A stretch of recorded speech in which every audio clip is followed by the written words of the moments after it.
The Strategist, 6th of March 2023, are cheaper Chinese cars, which have helped China quickly gain market share in Australia's auto industry, a security risk. Teslas manufactured in China are considered Chinese in China.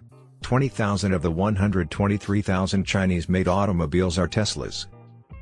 All but the closest automotive industry observers would have been surprised to learn that China was the fourth most significant source of car imports to Australia in 2022. Sales of automobiles manufactured in China increased by 61% from 2021 to almost 123,000, placing them fourth behind Japan, Thailand, and South Korea. The accomplishment represented a further development in the remarkable rise of Chinese-made automobiles, which now account for more than 1 in 10 vehicles traded in the Australian market. With just over 10,000 vehicles delivered as recently as 2018, China was Australia's 11th largest passenger and light commercial vehicle supplier.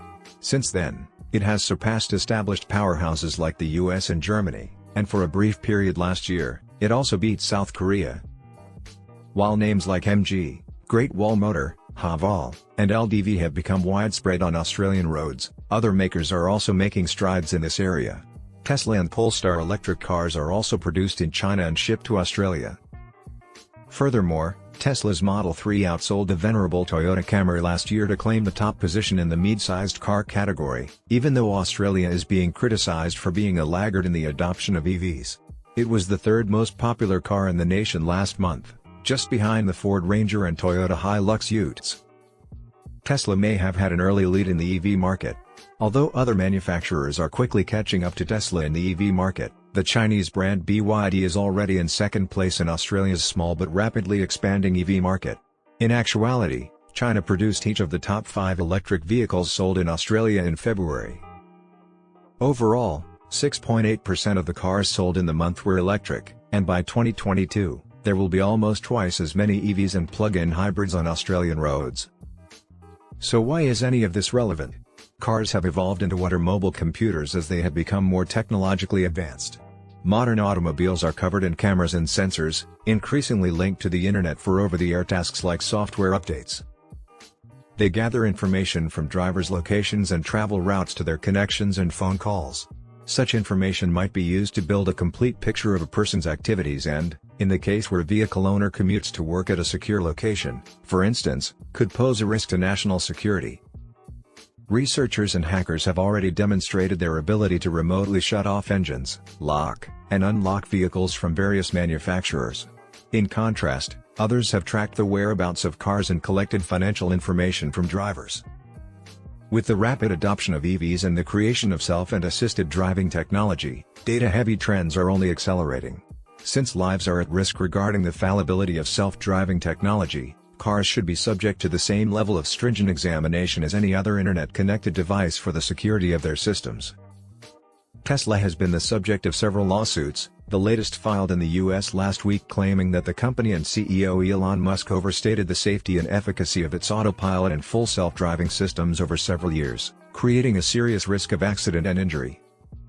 The National Highway Traffic Safety Administration discovered that the beta version of Tesla's full self-driving software, unavailable in Australia, could increase the chance of a collision, leading to the recall of 362,000 vehicles in the US.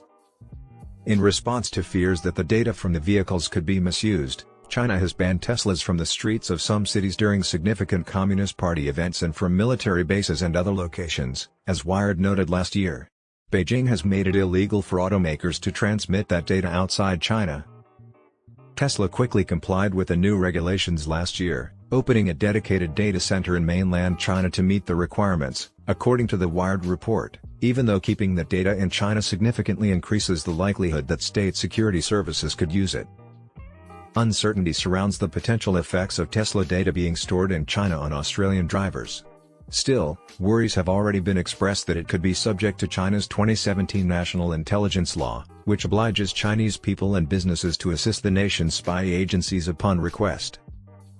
Concerns about the prevalence of Chinese-made components in the more significant automotive industry have been raised in light of reports that tracking devices holding SIM cards were discovered in sealed parts in UK government vehicles.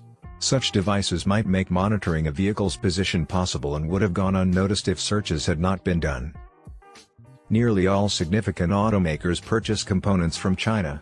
Some, including BMW, Volkswagen, Volvo, Jaguar, and Land Rover, are said to have collaborated with China Unicom, a company prohibited in the US to create 5G vehicle connectivity. China is already a leader in many of the technologies that will be essential to the future of transportation, including electric batteries and the analytics and artificial intelligence needed to process the enormous amounts of data that vehicles collect and, eventually, integrate them into so-called smart cities, according to OSPI's Critical Technology Tracker. Since 2017, authorities have imprisoned 1 million Uyghurs and other Muslims. Among the abuses, the UN has found may comprise crimes against humanity. Many have been forced to work in sectors such as manufacturing auto parts, tires, and batteries. Forced labor in the Xinjiang region has also been connected to the Chinese automobile sector. Volkswagen is under fire for continuing to operate in Xinjiang, making cars for the Chinese market, even though it claims to have observed no indication of forced labor in its facilities. Parliament and regulators are responsible for implementing policies to keep drivers safe, like how crash testing standards are established. To do this, they must ensure that cars in the increasingly connected systems they use are as secure as possible. In the short term, China's market share in Australia is only likely to grow as a variety of new conventional and electric cars enter the market. Customers must also consider whether they are willing to spend their hard-earned money on a vehicle manufactured in China, regardless of the manufacturer, and be aware of the potential risks to themselves, their families, and their data.